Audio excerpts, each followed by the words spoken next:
pick-a-brick cups. Man, the best way to get Lego, probably the only thing that Lego does in which they lose money. That's right, Pick-a-Brick does not get Lego money. I mean, it's kind of obvious. Each of these are, I believe, I want to say $16.99 or $15.99, somewhere around there. It's either $16 or $17. And if we're going by 10 cents per piece, Lego loses a crap ton of money. So essentially, if you were getting this for $16, you should only be getting around 160 Lego pieces. And let me tell you, there's a lot more than 160 Lego pieces in this cup. How can we be sure that we were getting the max bang for our buck? Well, I'm going to look at a couple Pick-a-Brick cups. These are all Pick-a-Brick cups that I got on my way back from Illinois. And we are going to see what is the most efficient way to fill a Pick-a-Brick cup. Does it really make a difference if you just like pour them all inside without any sort of like method or madness? You know, how many bricks are you actually losing out on if you don't spend the time meticulously trying to fit each brick in perfectly? We're gonna start simple with a Pick-a-Brick cup, large Pick-a-Brick cup that is filled with only one type of piece. Here we have a bunch of light gray 1x3 bricks in which I have meticulously placed around the edge of the cup, fill in the circular pattern, and even in the top of the cup. As you can see, or hear, there's not a lot of shake, which means most of the space has been taken up. I'm gonna count how many of these bricks I was able to fit in here, and we will see, we'll see how many I was able to get, and then I'll try a couple different other methods to see if those are easier, because I will say, this did take a long time. This took a long time to make sure all of these bricks were like this. So, I'm not gonna lie, you know, it is time consuming, but is it worth it? Is the question we'll be figuring out today. As you can see, this is the Pick-a-Brick cup. It looks really satisfying, actually. Like, look at that. It just reminds me of like the Ice Age where Scrat is trying to fit an acorn in the top. But yeah, this, I mean, this is the most full Pick-a-Brick cup I've ever filled my entire life. So we're gonna count each of these and see exactly how many bricks I got.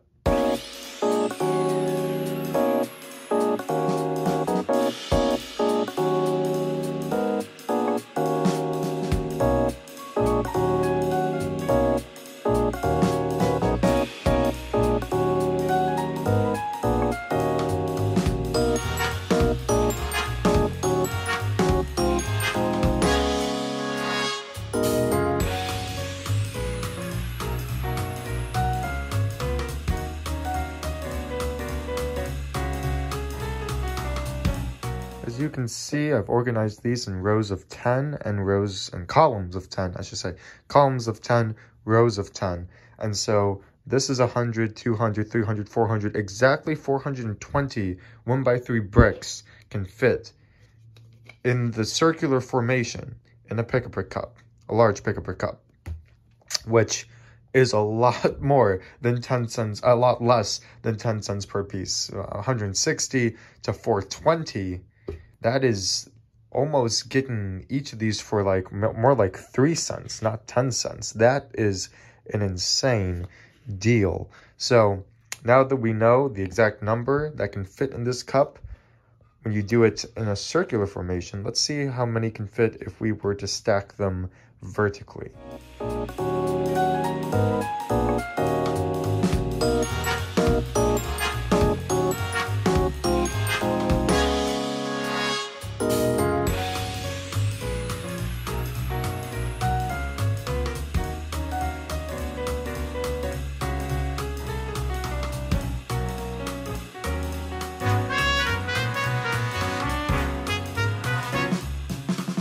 As you can see, I have filled this Pick-a-Brick cup up by stacks instead of going around in a circular formation.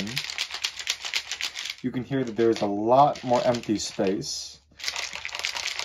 that you can hear. I probably could fit a couple more bricks in here, but even if you give this, let's say, a 10 brick wiggle room, you still are missing out on 10, 20, 30, 40, 50, 60, I believe this is 8. Yes, 68.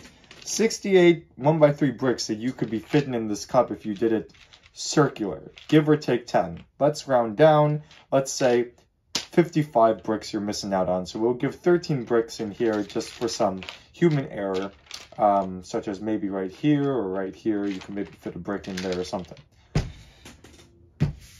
That's still a lot of bricks that you could be getting for the same price in this cup if you just take a couple more minutes, because it does take a while to still stack the brick. Sure, it's not going to be as painstaking of a process as if you were to do it going all the way around.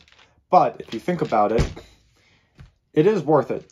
I mean, you could be getting this much more Lego for each large pick-up cup.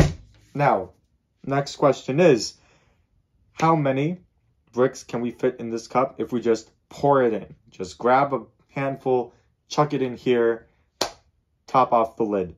This will best be determined by how many bricks are left out, and I will be recording this. I'll be doing this more than once because I'm sure each time you fill a pick-up brick cup, it's going to have an average. So we want to find that average, be very scientific here.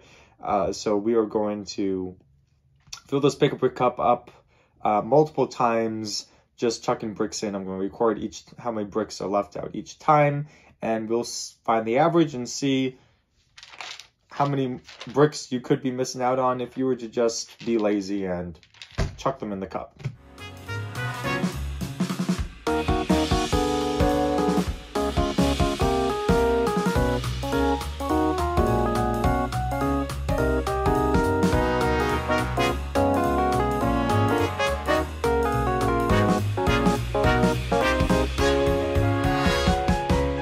Alright, the results are in. And so, after 4 trials, after pouring bricks in with, shaking it maybe a couple times, because I found out, apparently, shaking makes a lot of difference. So, no matter what the conclusions are with just pouring bricks in, consistently the leftover bricks were over 100. These bricks were left out consistently. And so, once again, if you just pour bricks into a large pick-up brick cup, you're losing out on at least 100 1x3 bricks each time. Now, let's shake. 122 bricks were left over from that. And so, if you just pour it in without shaking it, close the top off, call it a day, you're losing out on 122 bricks. Now, moderate shake. I shook it like probably 10 times throughout the process. 116 bricks were left over. So you're gaining 6 more bricks into the cup. Now, when I was filling it up and shaking it the entire time, holding the cup and shaking the cup as I poured it in, 108 bricks were left over. So once again, you're gaining 8 bricks from just moderate shaking. And from really not shaking it at all, you're gaining 14. Then, with bricks in the cap, and this is the trick, when you finish filling up the cup and you have the cap, filling up the cap as such, and then bringing the cup over and quickly closing it, 101 bricks left. You can fit at least 7 of those babies in that cap and quickly close the lid. So the top is also important, everyone. Nonetheless, if you were to do the old stacking method, which we just went over, you only had 68 bricks left over. That is almost half of just pouring bricks in, compared to the circular formation of 420 bricks exactly. I hope this was educational, because this was for me. So the next question is, what if you're not getting a bunch of the same brick? Or if you're getting, a mixture of many different pieces and sizes of different types of bricks, what are you supposed to do then? Take this, for example. A lot of these pieces, you can't even connect with each other, and so they just fill in the gaps. What do you do? Well, we're going to take a look at some of these bric-a-bracs, and we're going to see how many pieces I probably could have fit in if I took the time to connect each of these pieces together.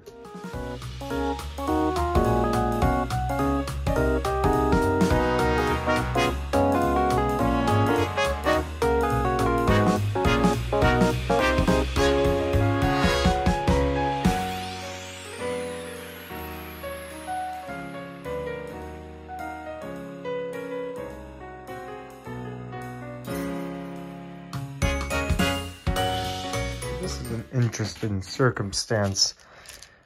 I was able to fill the whole entire cup up again, but in this case, I'd say that stacking the bricks actually don't really make that big of a difference. And I think it might be dependent completely on the nature of the brick. Because we have a bunch of leaf pieces in this one that have to be filled in, and these don't fill in the cracks really well because they have 4 sort of stems branching off of each one, and so they can't simply fill in the gaps sort of like studs or anything else.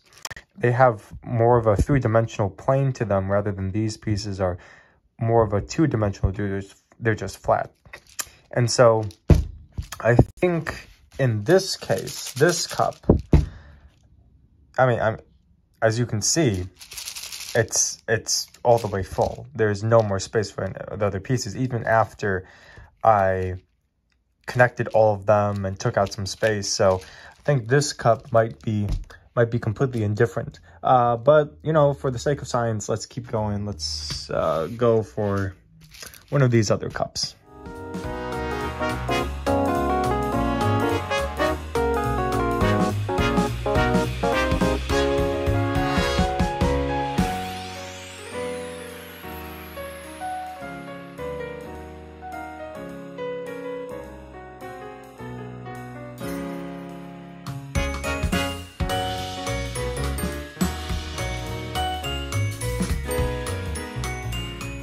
So this is once again a very interesting phenomenon where stacking them appears to not have helped.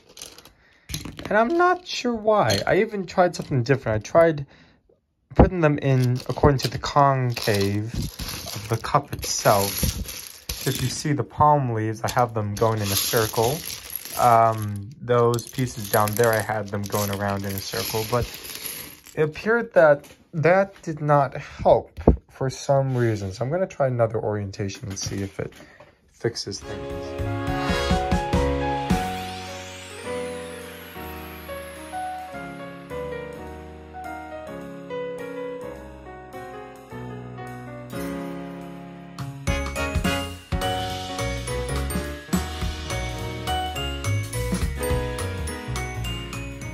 Once again, not really helping, and you saw my thought process that time. I am concluding that, I'll have to do, maybe I'll do another video of this later, but I'm concluding that if you have a bunch of small pieces, it is just better to throw them in willy-nilly, and especially if they're studs, not to stack them. Because when you stack them, you therefore create a bigger piece that could very well make it a little bit more cumbersome for smaller pieces to fit. So that's my conclusion with this. I do think that we found a lot of really good information in this one.